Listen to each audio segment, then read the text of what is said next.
What's up? This is Jacques, and today we're talking about goals.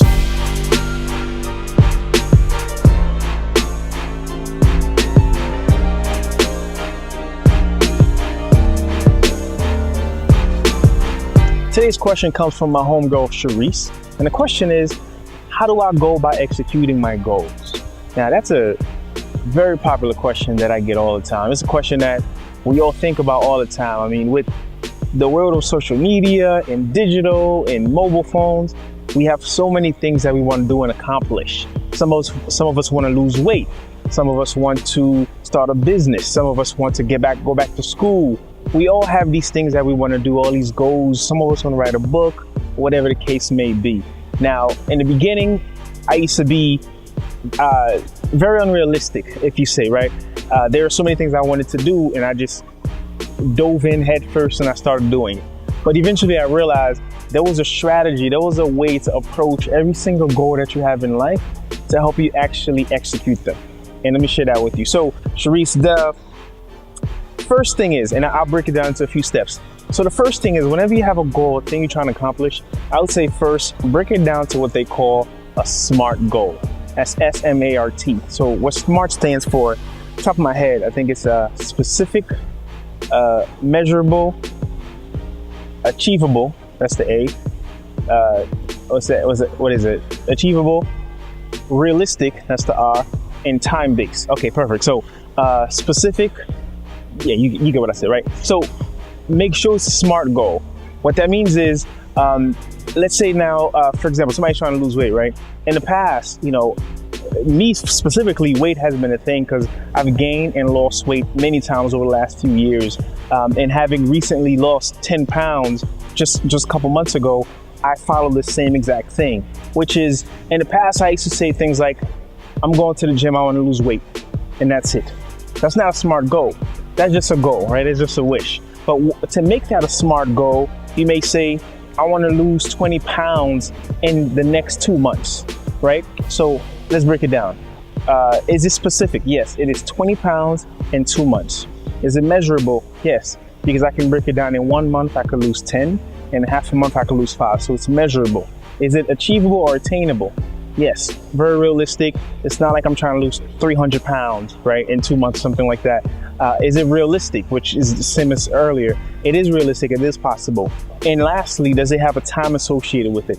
Yes, there's a time. I want to do it in 2 months. So when you, and I think the stats are, you're 40% more likely to accomplish your goal once you break it down that way versus just kind of like a vague goal that you have, right? So first, set a SMART goal to whatever you want to do, whether that is losing weight, learning a new language, or whatever that thing may be. Secondly, I would say get into creating checklists. Checklist is like one of those things that I don't think we as people do enough of. So I read a great book called The Checklist Manifesto that I learned a lot from relating to checklists. So here's how checklists work. Most of the time when we want to do some things, it's still intimidating or daunting because whatever that thing is, it's probably a big thing. What checklist forces you to do, it forces you to break that thing down into smaller pieces. So for example, let's say you want to start a business. Without knowing where to start, you're just going to go head first, right? You don't know what to do, but you're doing a bunch of stuff. Eventually you're going to get overwhelmed and you're going to stop. But if you break that down to a checklist, you may say, I want to start a business. So what are some of the things I need to do? I need to research competitors. I need to figure out how much I'm going to charge. I need to see how much it costs to build a website. I need to figure out who else is doing this. I need to figure out what offers can I make. I need to write a business plan. I need to figure out how I'm going to get the money. So break it down into tiny little pieces.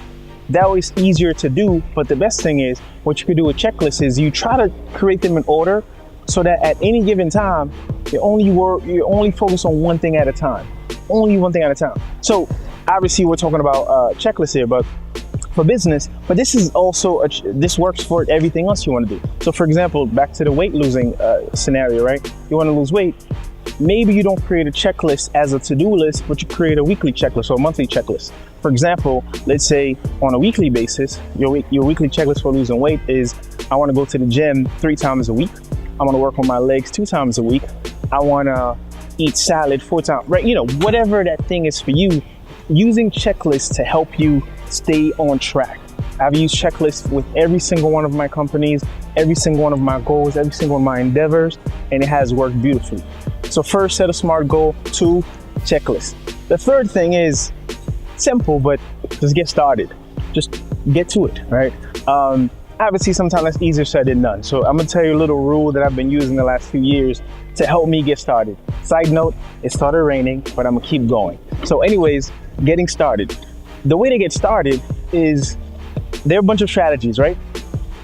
What I do, let me go just put my computer away, and then I'm gonna come back. I'm gonna keep this rolling. All right, mic check, 1 2 1 2. Okay, bam, get started. Still raining. How to get started? I have this thing called the 55-second rule.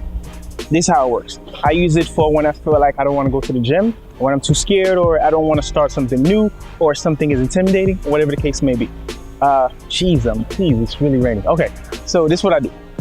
It's simple. Whatever that thing that shit is, you just do 55 seconds of it, and that's it. This could apply for cleaning your house, doing the dishes, whatever that thing may be, right? All you gotta do is 55 seconds of it. And at the end of that 55 seconds, if you still don't feel like doing it, don't do it. That's it. Simple. If you don't feel like doing it, don't do it. And the way that works is, the moment that your mind starts doing that thing, all obstacles are gone. And I promise you, you're gonna keep doing it. So whatever getting started, whatever that process looks like, what I'd say, start by just doing 55 seconds of whatever it is. And once you get through that, at the end of that 55 seconds, if you don't feel like doing it, stop. But if you do feel like continue. Now, there are 2 more things I want to share, and hopefully this rain don't get me like crazy. But the 4th thing is, which is something I got to stress enough, and I think my shirt actually speaks it, which is, you got to do that thing every single day, or something related to it. Whether that's you trying to lose weight, whether you're working on your business, whatever the goals that you have, you know what goals you have. Shareece or whoever else is listening, right? You know what you're working on. You got to do it every day, or do something relating to it every single day. Because once you do it, repetition is going to become a habit. Once it becomes a habit, then it's much, much easier for you to continue doing it without having to try. So do it every day. And the last thing I want to say before I get soaked in this rain is, a lot of times we tend to compare our successes or our progress with somebody else's success or progress, right? So the last advice is, mind your business, stay in your own lane and do your thing. A lot of us, unfortunately, compare our week 2 to somebody's year 7, right? That's not fair to you, right? So you don't know how long somebody's been working on something. You look at what they're doing, you're like, they're so far ahead of me, I'm not gonna be able to catch up. You just give up. That's not the right way to go about it. So stop comparing yourself to other people. Mind your business, keep your head down, and do what you gotta do. All right? That's my answer. Peace. Oh.